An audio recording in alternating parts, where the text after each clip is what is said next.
Você que está nos visitando, esta reunião acontece de março a junho, de agosto a novembro, já há 7 anos, e é uma reunião para homens, sem bandeira eclesiástica, institucional, e também onde nós não falamos de dinheiro. Então você pode vir com a sua carteira, que ela não será saqueada. Você pode vir tranquilo, sem preocupação, trazer um amigo. Se alguém disser, olha, você tem que ajudar, esse alguém não nos representa, está te enganando. O objetivo é alcançar quantos homens for possível, para nós conversarmos sobre a vida, questões da vida e, acima de tudo, como sermos homens melhores neste mundo que Deus nos colocou.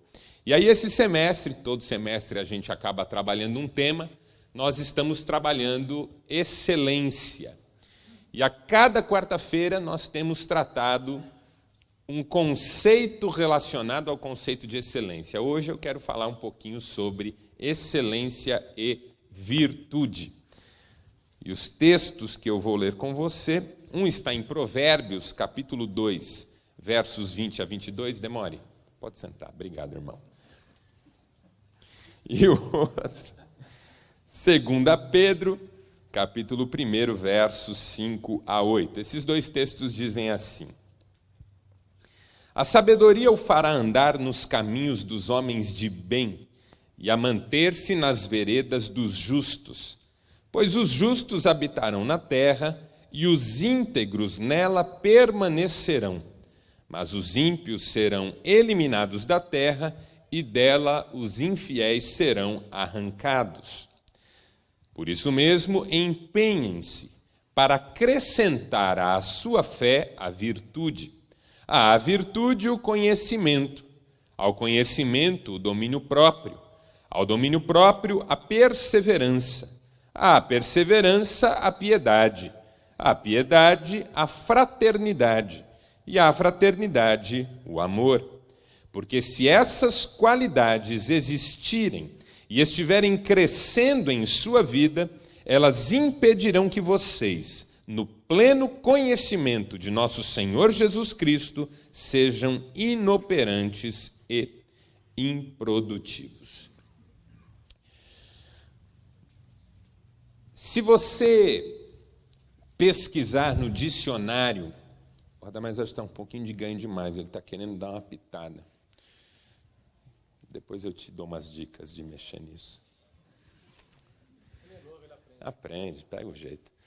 Se você pesquisar num dicionário a palavra virtude, você encontrará, dentre os significados sugeridos, palavras como bem, bom, moral, qualidades, atributos. E nós todos, mais ou menos, temos consciência do que significa a palavra virtude. Não é uma palavra estranha. Eu nem acho que seja uma palavra que precise de muita explicação.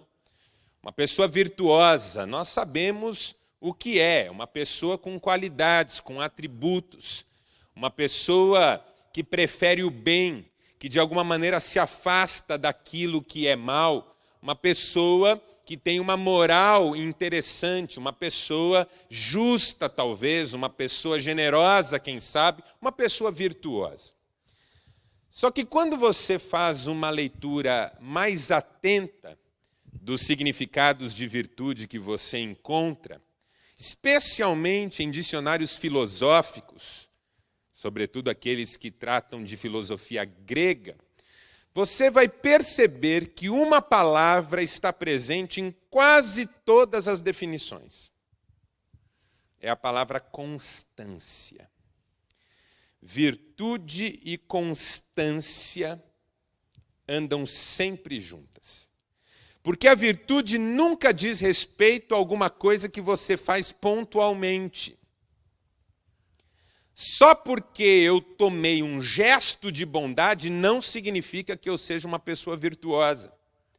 Só porque eu fui justo numa determinada ocasião não significa que eu seja uma pessoa virtuosa. A ideia de virtude exige a presença da ideia de constância. Uma pessoa virtuosa é uma pessoa comprometida com a virtude. É uma pessoa que busca a virtude perseverantemente. A virtude é uma amiga permanente e a relação com ela é contínua. Só há virtude onde há continuidade, onde há sequência, onde há constância. Uma pessoa virtuosa é uma pessoa constante.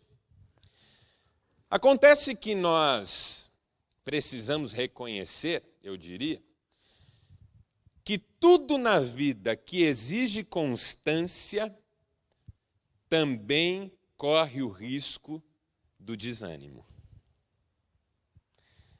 O inimigo da virtude não é a ignorância, coisa que nenhum de nós tem em relação a ela, mas é o fato de que muitas vezes nesse processo e nessa busca nós desanimamos. Porque se virtude exige continuidade, toda continuidade esbarra muitas vezes no fato de que nem sempre nós queremos continuar. Pode ser que fiquemos cansados, pode ser que não tenhamos referências externas ou próximas para nos ajudar. Talvez você já tenha ouvido alguém dizer assim: ninguém está nem aí para nada, por que eu tenho que estar? Ninguém faz nada correto, por que eu tenho que fazer? Ninguém anda no caminho, por que eu tenho que andar?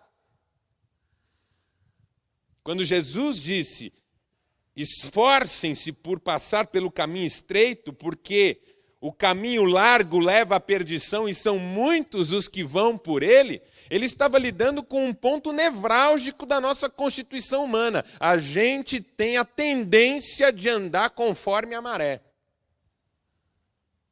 E nós temos que reconhecer, não vivemos num mundo lá muito virtuoso. Há muita injustiça, muita maldade, muita violência, muito jeitinho.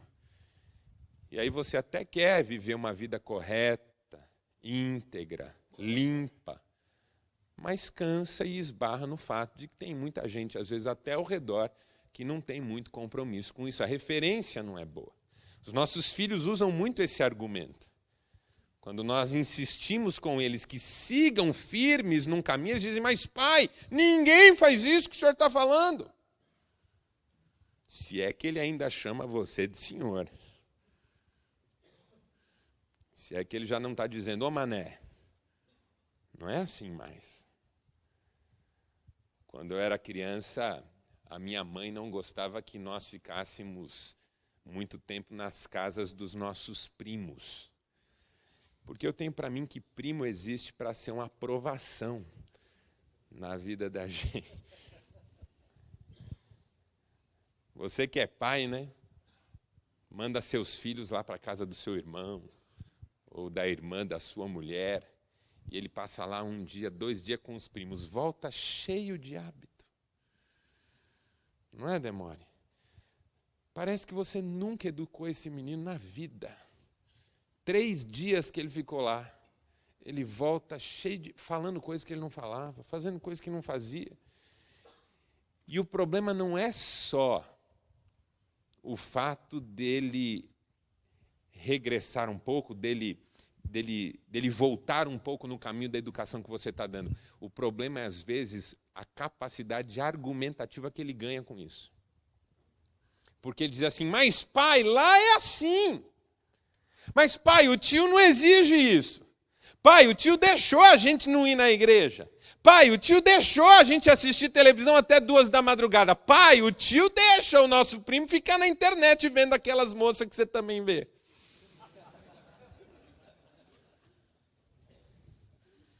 Aquelas moças pobres que não têm dinheiro para comprar roupa. E aí você fala: nesse mundo de hoje, como Como é que eu vou andar no caminho certo, trilhar o caminho certo? O desânimo pode ser um inimigo. E aí, quando eu pensei em falar sobre virtude, é claro que eu não imaginei ficar insistindo aqui no que é virtude. A reflexão que eu fiz e que me ocorreu foi que talvez valesse a pena a gente conversar sobre por que, no final das contas, vale a pena a gente buscar isso. Acho que o que eu quero falar hoje é isso, é por que vale a pena, no final das contas, a gente escolher a virtude, mesmo que isso exija constância, mesmo que às vezes a gente canse e mesmo que ninguém esteja comprometido mais com isso.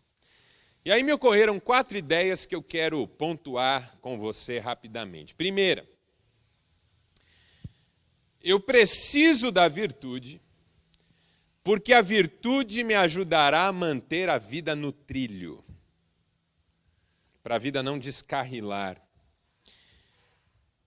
A vida descarrila com muita facilidade e nós todos sabemos disso. O meu compromisso com a virtude não pode ser e não deve ser um compromisso com o correto, ele tem que ser um compromisso com a vida acima de tudo. Porque a questão não é o que é certo e o que é errado. É claro que o que é certo e o que é errado estão no palco. Mas a questão, acima de tudo, é o que é a vida. E como manter a vida no trilho. Eu vou explicar. Imagine que você tomou uma decisão de parar de tomar refrigerante. Você decidiu que não vai mais tomar refrigerante. Está te fazendo mal, você está com uma hérnia de hiato, tem um refluxo, está o tempo inteiro com a garganta inflamada. Estou falando isso porque isso aconteceu comigo já. Eu acabei cortando o refrigerante da minha vida por 5 anos, sem tomar uma única gota de refrigerante. O gás, o açúcar, tudo aquilo me fazia mal. E aí você decide que não vai tomar. Acabou, não vou tomar. Bem, não compra refrigerante no mercado porque eu não vou tomar. Ah, mas as crianças tomam. Não, mas nem para elas. Compra suco. Mas suco é caro. Não, compra que suco?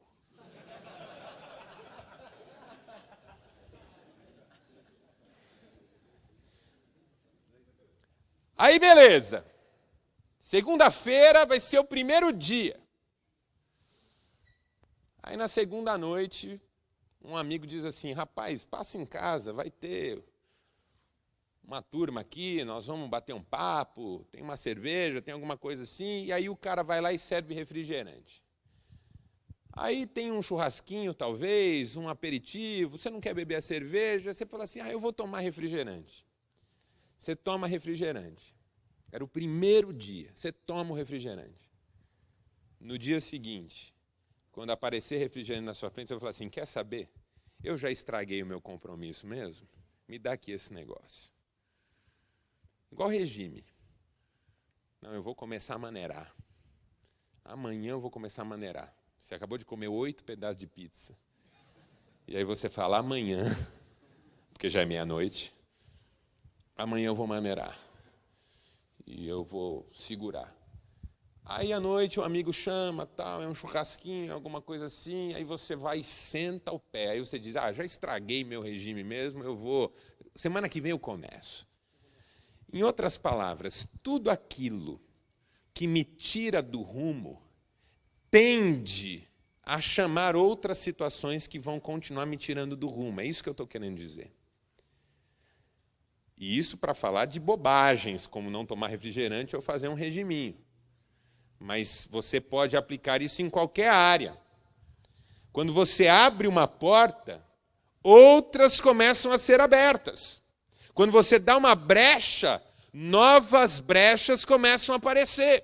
Quando você faz uma concessão, você se sente obrigado a fazer outras. E a vida vai saindo do eixo. É o seu filho adolescente que você fala para ele, filho, não experimente. Porque você sabe que se ele experimentar, toda aquela preparação que foi feita para ele bloquear isso na vida dele, cai por terra. E a segunda experiência fica mais fácil do que a primeira. é muito mais fácil recusar os apelos de uma mulher, uma vez que você nunca teve uma experiência extraconjugal, do que recusar isso se você já tem esse tipo de histórico. Aquelas barreiras normais, elas ficam muito mais frágeis quando você já tem a experiência prévia. Quando você já sabe o caminho, parece que é mais fácil trilhá-lo. Isso do ponto de vista daquilo que não é bom, tanto quanto do ponto de vista daquilo que é. Porque você decidiu não tomar refrigerante e conseguiu encarar um dia inteiro sem tomar, no segundo você está mais animado. Você decidiu parar de fumar e um dia inteiro você conseguiu levar esse troço a sério, no segundo você se enche de nova coragem. Em outras palavras, quando eu me comprometo com a virtude, eu não estou apenas dizendo para mim mesmo que eu quero ser um cara certinho. Eu estou dizendo para mim mesmo que eu quero ter uma vida no eixo, que eu não quero descarrilar, que eu não quero viver solto, ao sabor do momento. Eu quero ter convicções sólidas que possam orientar a minha caminhada. Eu quero saber para onde eu estou indo. A pior coisa do mundo é não ter limite. Por exemplo, imagine que não existisse a gravidade, a força da gravidade, e você pudesse flutuar. Num primeiro momento ia parecer até interessante, né? Rapaz, eu consigo flutuar, e está aí voando. Eu encontro um amigo na rua e diz assim, e dá um tapa, tudo bem? Ele vai, tchau. Voando. Olha lá, eu queria ir lá, mas não dá, vai para cá mesmo. Quem que quer uma vida assim? Sem chão? Agora, o problema da força da gravidade é que a gente toma uns capotes, né? Vai pesando, não é? A gente vai ficando cansado, às vezes cai, às vezes machuca. Mas ela é importante, a gente prefere. Vou dar um outro exemplo. Sabe quando a professora do seu filho chama você e diz assim, pai, seu filho está pedindo limites. Já aconteceu isso com você, ou você já viu isso alguma vez? Pai, esse comportamento do seu filho, ele está pedindo limites. Ele quer limite. Criança, às vezes, faz bagunça, não porque é desobediente, mas para chamar atenção e dizer, estou aqui, põe limite sobre mim. Por quê? Porque a pior coisa na vida é você sentir que a vida segue e não há nada para se apegar. Émile Durkheim, um sociólogo do começo do século XX, escreveu que as pessoas não tiram a própria vida só porque elas tiveram um golpe de azar, perderam tudo ou tiveram um grande dissabor. Muitas pessoas, às vezes até em igual proporção, tiram a vida porque chegaram muito longe, conquistaram muita coisa e perderam a referência. E isso porque Émile Durkheim não conheceu Elvis Presley, Janis Joplin, Amy Winehouse, Michael Jackson e assim por diante. Gente que conquistou tudo que esse mundo pode oferecer e perdeu o sabor da vida, perdeu a graça. Aí você pode até dizer assim, não, pastor, mas se eu ganhar na Mega Sena, eu não vou perder a graça, não. Aí que a vida começa. Não sei. Não sei o que é acordar de manhã e não ter um motivo para lutar. Acordar de manhã e poder fazer o que quiser e não ter compromisso com nada e nem com ninguém e andar à deriva, deixa a vida me levar, a vida leva eu. Por isso que essas pessoas muitas vezes não conseguem sair do mundo das drogas. Não tem foco, não tem objetivo, não tem caminho, não tem horizonte. Tudo que queria já tenho. Coisa mais deliciosa do mundo é você saber para onde você está indo. A alegria de querer chegar. Celebrar cada vitória como uma vitória suada e importante. Claro que a vida não precisa também ser muito difícil, né? Também dá para ter umas alegrias aí. O compromisso com a virtude, em primeiro lugar, é isso. É um compromisso em manter a vida no trilho. eu quero disciplinar a minha vida de tal maneira que ela seja bem vivida, vale a pena. Eu não quero me soltar na vida, no mundo, e seguir para onde apontar o nariz, porque eu não vou chegar em lugar nenhum. Eu acho que esse é o primeiro estímulo para a gente buscar a virtude. É ter uma razão para continuar no trilho e continuar cuidando da vida como ela merece ser cuidada, porque o nosso compromisso não é só com o que é certo, o nosso compromisso é com a vida. Segunda razão pela qual eu acho que vale a pena buscar a virtude é que nós precisamos estabelecer relações baseadas em confiança. Vamos reconhecer um outro ponto aqui. Nós vivemos numa sociedade que oferece poucos espaços de confiabilidade. E não é só no nível das relações pessoais, não. O mundo, ao que tudo indica, não é muito confiável. Os sistemas não são confiáveis, as circunstâncias mudam. Todos nós estamos acompanhando, por exemplo, essa questão do governo querendo incentivar novamente o uso do etanol. Parece que foi ontem que nós estávamos vendo. O Brasil vai ser produtor de etanol, vai exportar etanol e está tentando convencer o mundo que é melhor usar o etanol. E aí usinas começando a ser construídas no Brasil, gente parando de produzir açúcar para produzir etanol, gente plantando cana para ter etanol. De repente alguém diz, olha, tem petróleo aqui na costa. Pronto, esquece etanol porque tem pré-sal. E você conhece gente que investiu no álcool e está aí. Agora o governo tem que dar incentivo, porque senão esses caras estão tudo quebrando. Estados Unidos, aconteceu recentemente. O sujeito foi lá comprar uma casa num bairro bonito, de uma cidade boa, pagou $1 milhão na casa. E todo mundo acreditando que tudo ia só se desenvolver, que todo mundo ia só ganhar, de repente estoura um raio de uma bolha imobiliária, e aí o sujeito que comprou a casa por $1 milhão agora tem que vender por 200 mil. E aí ele entra em crise.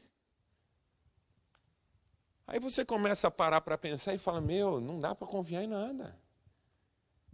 Quem aqui tinha uma poupancinha na época do Collor? Um membro da minha família tinha acabado de vender uma casa para comprar outra. Vendeu a casa, pôs o dinheiro na aplicação, naquela época tinha o tal do overnight. A inflação era violenta e não dava para ficar com dinheiro em casa. Ele tinha que render diariamente. O sujeito vendeu a casa, parente meu vendeu a casa, pôs o dinheiro na aplicação para fechar o negócio da outra casa. Naquele dia, as poupanças foram confiscadas. Mas ele está contente porque agora em 2021 ele vai receber.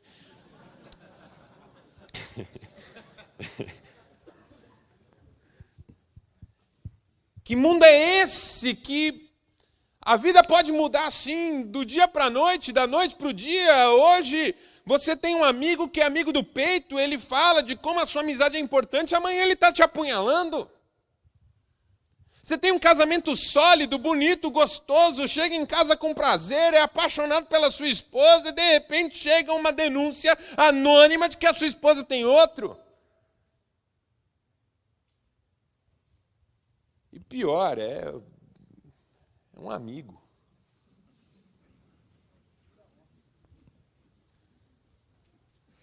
Padrinho de casamento.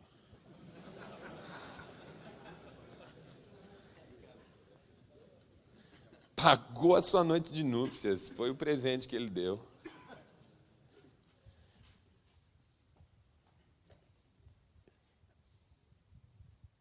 A falta de confiança está em tudo. Você vai pedir um serviço, você leva uma calça para fazer uma barra.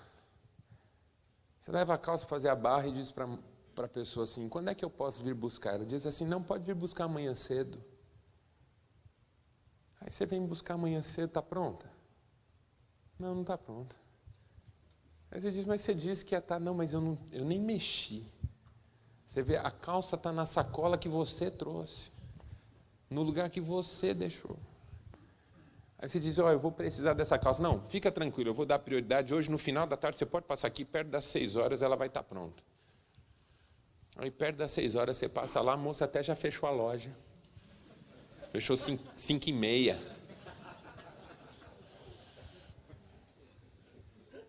Aí você passa às vezes assim no mecânico, às vezes assim.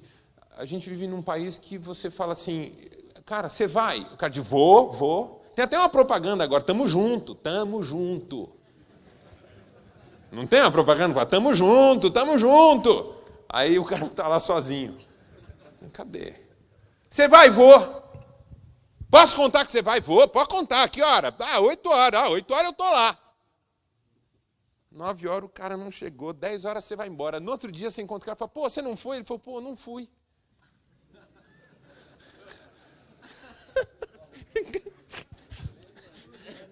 Não é possível. Pô, você não foi? Não fui, cara. Tipo assim, você está me perguntando se você não foi? Só que tem um detalhe aí. Na busca pela virtude, um dos primeiros reflexos na nossa vida é que nós vamos nos tornando confiáveis.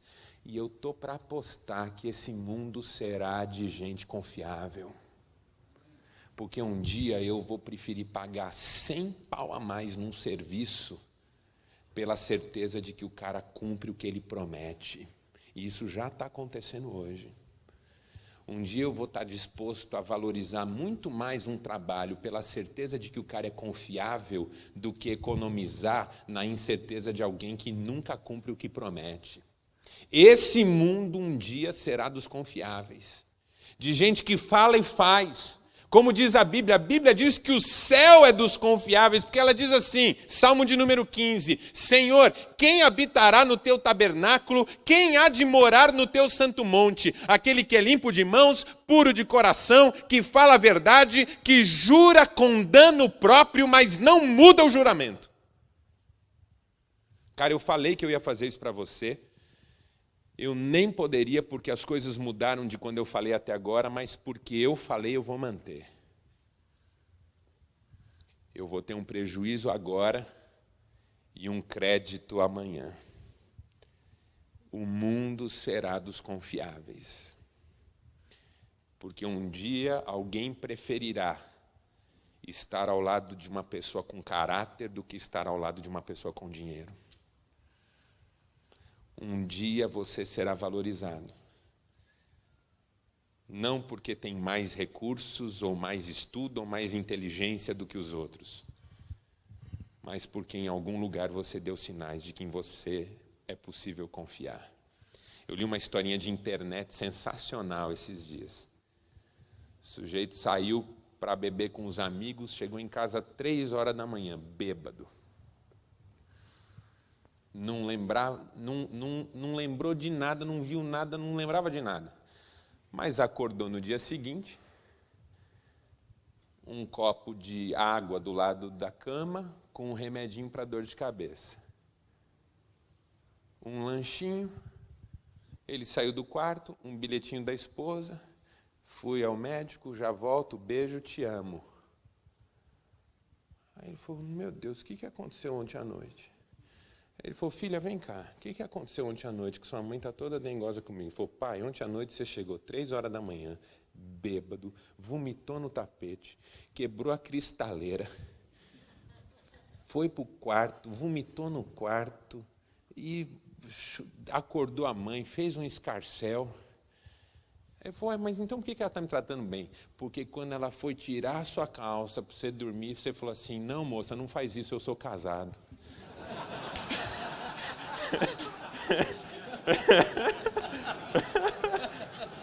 Rapaz, eu achei sensacional. Não, moça, não faz isso não, eu sou casado. Copinho d'água, remedinho, café da manhã na mesa. Essa moça está no céu. Com esse bêbado dos infernos.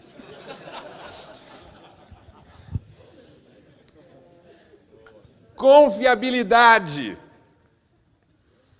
Um dia você será preferido, não porque é o mais talentoso, não porque tem os melhores recursos à disposição, mas por quem você dá para acreditar. E não é fácil construir isso, às vezes demora uma vida inteira. Reputação é uma coisa que a gente demora a vida inteira para construir e 5 minutos para arrebentar. Bom, terceiro, Terceira razão pela qual eu acho que nós precisamos nos comprometer com a busca da virtude é poder de influência. Há uma hora na vida em que aquilo que a gente representa para as outras pessoas também já não tem mais nada a ver com o que a gente tem ou com o que a gente sabe, mas com quem a gente é. No seu papel tem uma frase do padre Antônio Vieira, esse cara é espetacular.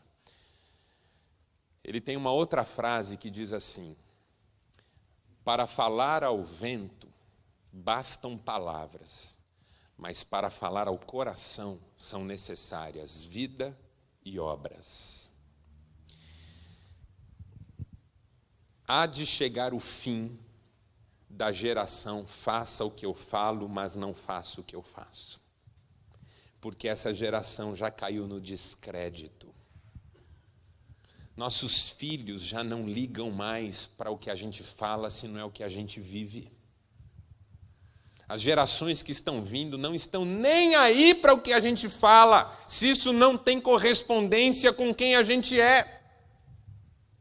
Não adianta falar para o menino, não grita com a sua mãe, eu vou arrebentar a sua cara. Aí a mãe diz, bem, calma, e você também, sai daqui.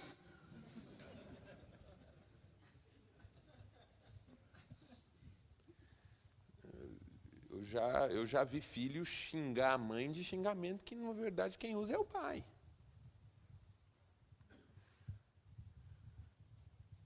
Essa geração do faça o que eu falo e não faça o que eu faço, ela sucumbiu no descrédito.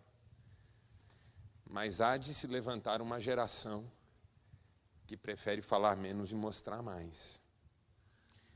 Que tem compromisso com a virtude e não com a propaganda.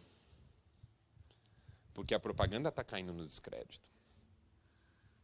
A gente está vivendo uma geração em que a propaganda precisa ser engraçada, porque a gente já não acredita mais nela.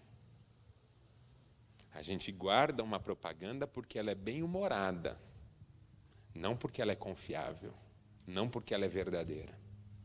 Acontece que um dia pessoas virtuosas vão ter mais influência sobre as outras.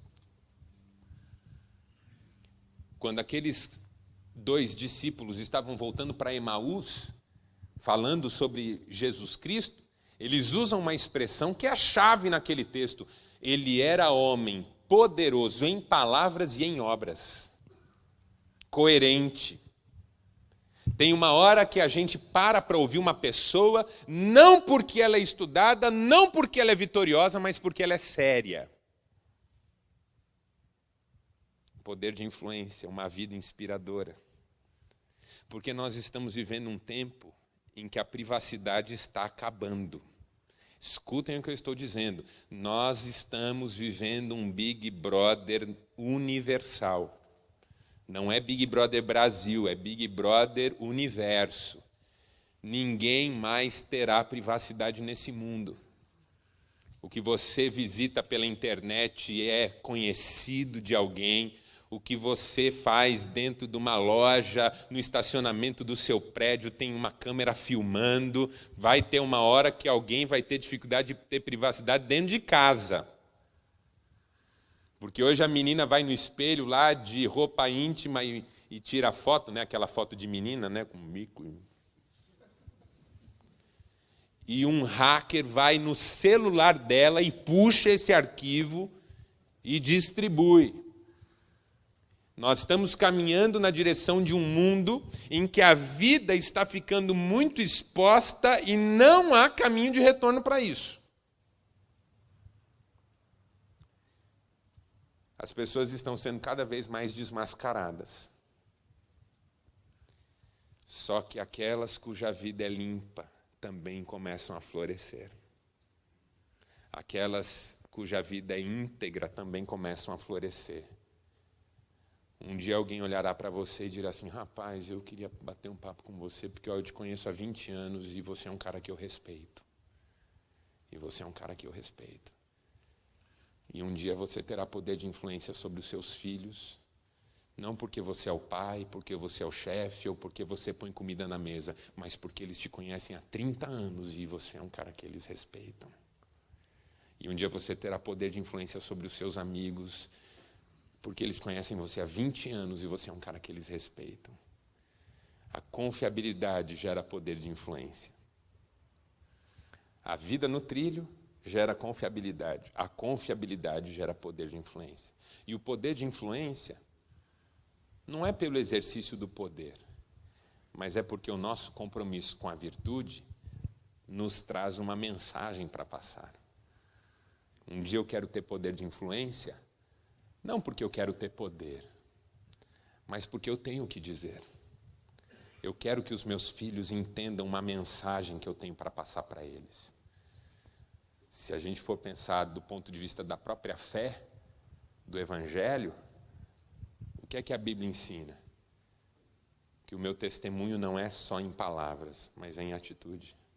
Que as pessoas não creem porque eu disse, mas porque o que eu disse está estampado na minha vida.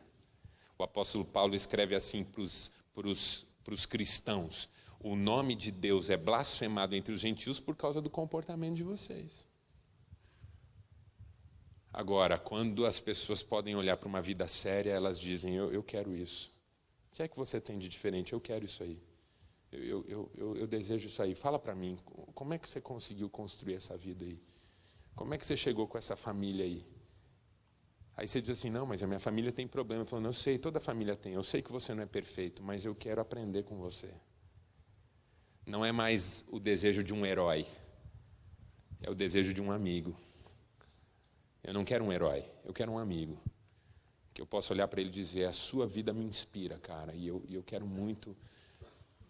Eu tive uma experiência dessa na faculdade, porque na faculdade é um tempo de terra de ninguém e tal, e eu fiz uma opção naquela época de manter uma vida mais ou menos sóbria.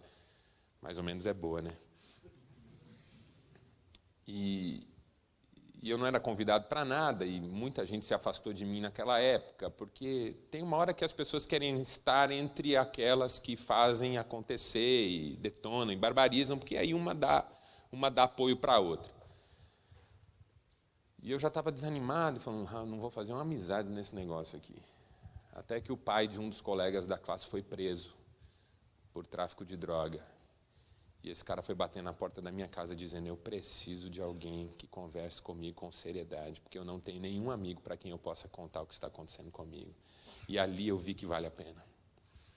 Ali eu vi que vale a pena você fazer boas escolhas. Um dia, você terá portas abertas onde você nem imagina, porque a sua vida fala mais alto do que a sua boca.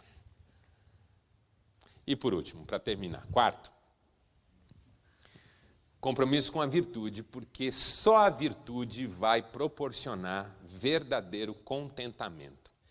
Eu acho que tem uma questão de felicidade aí também. Eu vou explicar por quê. Contentamento, todos nós sabemos o que é. Você sente contentamento quando você vai numa concessionária e faz um negócio num carro bom, melhor do que o que você tem, que você realmente queria comprar. A hora que você assina lá os papéis na concessionária e tira o talão de cheque do bolso e joga ele em cima da mesa, até meio com força, assim, né? Não, agora vou pagar, e pá! Tipo assim, esse é o momento de eu mostrar que eu posso. E pá! E aí abre o talão e escreve lá o valor, R$40 mil. A diferença que você está dando lá do seu carro para o carro novo. Aí você assina o cheque, rasga ele com cuidado, capricha na letra, porque cheque de valor grande você tem que fazer com letra bonita, né?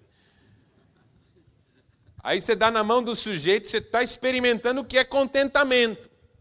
Você dá na mão do sujeito, ele olha para você e diz assim: precisa esperar uns dias? Você diz: não, pode depositar. Isso é 50% de contentamento. Porque 100% de contentamento é ir com o carro na casa do cunhado.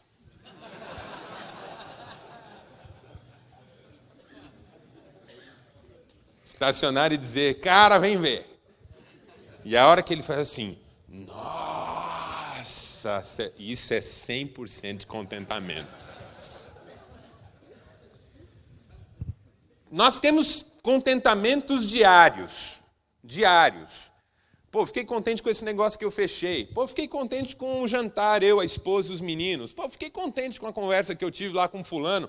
Nós temos contentamentos diários. O problema é que o contentamento com as coisas acaba assim que elas passam. A grande verdade é o seguinte, 6 meses com esse carro novo e ele já não traz mais alegria.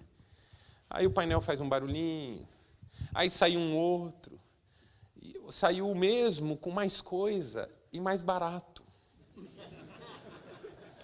Porque assim, concessionária eu acho que existe para dizer a sua vida é uma droga, e eu estou aqui para provar isso para você. Quando você acha que você venceu, eu mostro para você que não. Porque aí você acabou de comprar um carro e aí passa 2, 3 meses, saiu o mesmo carro com mais coisa e com desconto. Contentamento com coisa passa rápido. Mas aquele contentamento que a gente tem com a gente mesmo por estar no bom caminho, esse é permanente. É o contentamento em Deus. É o contentamento do apóstolo Paulo quando ele diz assim, eu aprendi a viver contente em toda e qualquer circunstância. Sei passar dificuldade e sei ter abundância. Eu posso tudo naquele que me fortalece. Não é um contentamento com as coisas, é um contentamento com a vida da gente diante de Deus. É a virtude que não é só fazer a coisa certa, é olhar para a pessoa certa, que é Cristo, e receber a força certa, que é espiritual, é do Espírito Santo, para acertar hoje, acertar amanhã, e quando errar depois de amanhã e cair, levantar rápido e continuar, porque no final tudo vai dar certo. Vamos ficar em pé para a gente terminar.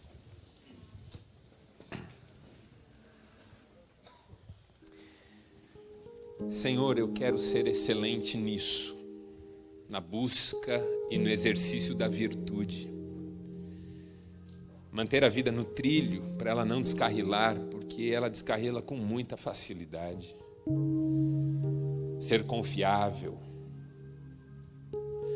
não para que as pessoas me reconheçam, mas porque confiabilidade é um atributo do teu caráter que a gente também gostaria de desenvolver.